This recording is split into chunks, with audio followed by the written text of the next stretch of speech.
o Evangelho de Lucas, escrito a pedido de Paulo, tem o perfil integral do autor, Lucas, ou também do mentor Paulo, enquanto viveu? Quais trechos se destacam? O livro Paulo e Estevão nos narra isso, que o Evangelho de Lucas teria sido feito a pedido de Paulo, porque era a vontade de Paulo escrever um Evangelho de Jesus.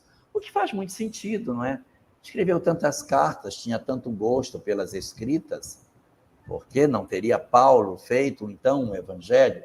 Ele teve vontade, mas ele elegeu a tarefa de divulgação do Evangelho como prioritária, e ao perceber que o tempo estava escoando por entre seus dedos, na obra Paulo e Estevão, ele tem essa conversa com Lucas, em que ele sugere que ele vá até Patmos para visitar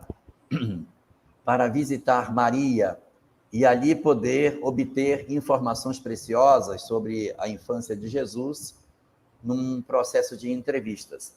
E a metodologia utilizada por Lucas seria a metodologia das entrevistas. Segundo o que se diz, ele teria sido um grande entrevistador de Pedro, entrevistador de Maria e de outros dos apóstolos para poder compor uma narrativa que tem algumas singularidades.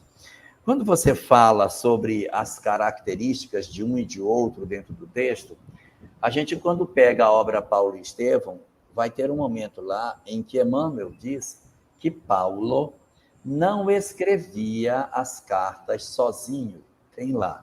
De repente, depois eu posso até procurar essa passagem. Não escrevia.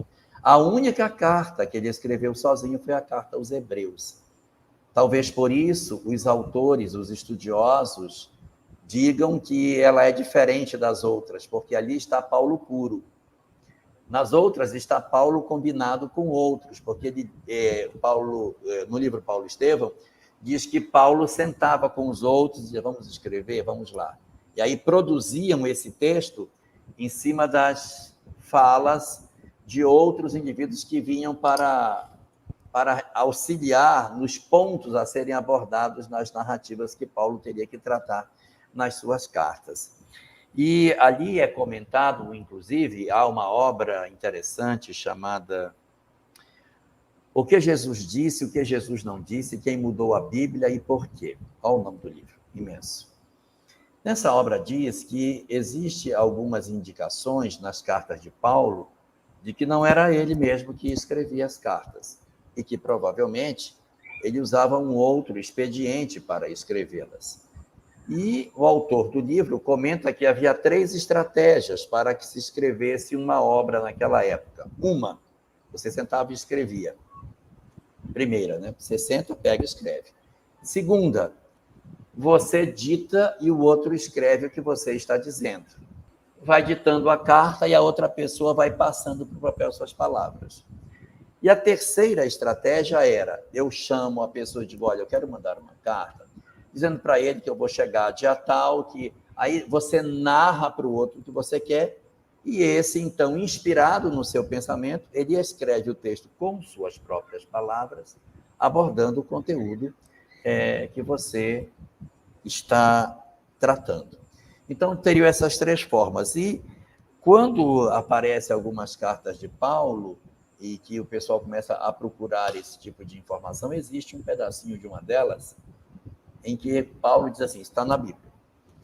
Ele diz, vejam, irmãos, este pedaço escrevi eu mesmo com minha letra para que saibais que sou eu mesmo, Paulo, que vos está enviando essas notícias.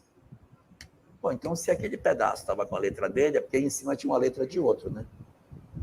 Então, ele certamente estava ditando para alguém e, num certo momento, ele disse, então, traz aqui que eu vou completar aqui, eu vou escrever esse pedaço. Se os evangelhos dizem que Paulo teve a sua desencarnação aproximadamente lá pelos 68 anos, que é o que se presume, ora, ele tinha 68 anos, não tinha óculos para usar. Como era a visão de Paulo? Que andava no deserto, com o sol nos olhos. Não tinha uma cataratazinha, não. Então, para que ele conseguisse escrever suas cartas, ele já tinha idade, não dava para estar escrevendo já muita coisa. é razoável que ele ditasse. Não é impensável que isso seja assim. Então, é provável que na construção do Evangelho de Lucas, isso tenha acontecido na forma do ditado, porque já era uma fase final da vida de Paulo.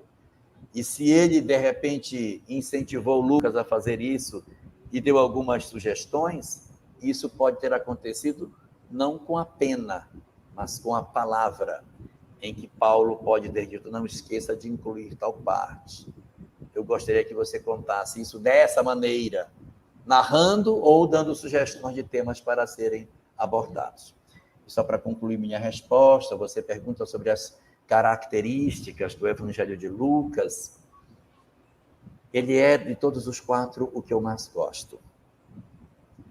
Tenho uma afinidade muito grande com o Evangelho de Lucas, até mesmo por ter sido o primeiro de todos que eu li. Quando meu pai me disse que seria interessante que eu começasse a ler os evangelhos para me aproximar do cristianismo, porque ele já tinha me dado para ler um monte de obra oriental, um monte de coisa estranha lá daquela banda do Oriente, e aí eu já tinha uns 15 anos, e disse, agora que você já leu esse monte de coisa, você já pode ler o evangelho. Você já vai ver que Jesus não é Deus, então você agora já pode ler. E comece pelo de Lucas, que é o mais biográfico, vai ser mais fácil para você. Então foi o primeiro que eu peguei para ler. Deveria ter pego Mateus, né? Mas ele me sugeriu Lucas e eu peguei Lucas para ler. Então, Lucas tem algumas características muito singulares. Primeira das características, Lucas era médico e, por ser médico, tinha toda uma estrutura de raciocínio ligada em cima da academia. Então, ele narra um evangelho extremamente sincrônico, cronológico, começando no começo e terminando no fim, com amarrações muito próprias do comecinho, seu nascimento, sua infância, seu começo, as pregações, as migrações, as passagens, as viagens que ele fazia, sua chegada a Jerusalém, o detalhamento da última semana, sua crucificação, sua ressurreição, sua ida para a Galileia. Ele é o evangelho que traz muitas informações sobre todas as partes da vida de Jesus. Uma segunda grande característica deste evangelho, além de ser assim mais biográfico, é que ele é o único dos evangelhos que se debruça na janela da história para amarrar Jesus com o que acontecia fora do ambiente das suas pregações. É Lucas que costura Jesus com os governantes, com o que está acontecendo no mundo lá fora. Não fosse ele, ficaria mais difícil a gente tentar localizar Jesus. É Lucas que diz assim, e no 15º ano do império de Tibério César, sendo fulano tetrarca da Galileia e tal, aí ele vai dando todos os reis em que local estavam, para que você consiga dizer, então foi no mês tal, porque para que fulano estivesse nesse posto, esse nesse, você organiza a tábua de tempo e diz, foi em setembro do ano 15 que Tibério César iniciou o seu reinado. Então, foi no 15º ano, então foi no ano 30 que Jesus apareceu pregando. Por isso que se diz que ele tinha 30 anos, porque foi no 15º ano do império de Tibério César que começou o seu império no ano 15. Então, 15 mais 15, 30. O grande problema é que ele não nasceu no ano 0, ele nasceu no ano -6. Então, se for tomar à risca, o Jesus histórico, na verdade, tinha 36 anos, quando começou sua vida pública, e não 30, como a gente consagra chamar. Uma terceira característica do Evangelho de Lucas é que ele é o evangelho mais cheio de parábolas. É o que mais tem parábolas, é o dele. Quarta característica, o Jesus mais bonito, ao meu ponto de vista, está no Evangelho de Lucas. O Jesus de Mateus é o Messias prometido para Israel. O Jesus de Marcos é o grande milagreiro transformador de vidas, o impactante Senhor, feitor de fenômenos extraordinários. O Jesus de Lucas é o misericordioso esperado nas profecias. O Evangelho de Lucas é o que tem mais expressões de misericórdia. Dá uma olhada na parábola do filho pródigo, se não tem tanta misericórdia ali. parábola do bom samaritano.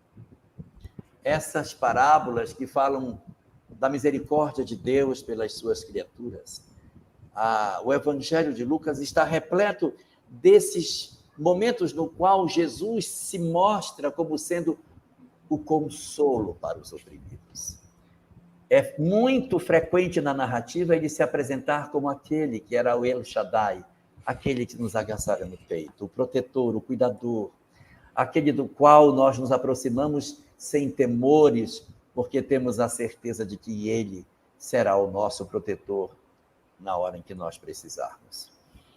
Ele é, portanto, um evangelho com essas características, o que distingue Lucas de todos os demais evangelistas pela capacidade que ele tem de registrar a história cheio de poesia e colocar na sua narrativa o traço do médico, o traço do homem de ciências, que usa de todo o seu conhecimento científico para compor a história de Jesus dentro das narrativas que ele pôde entrevistar.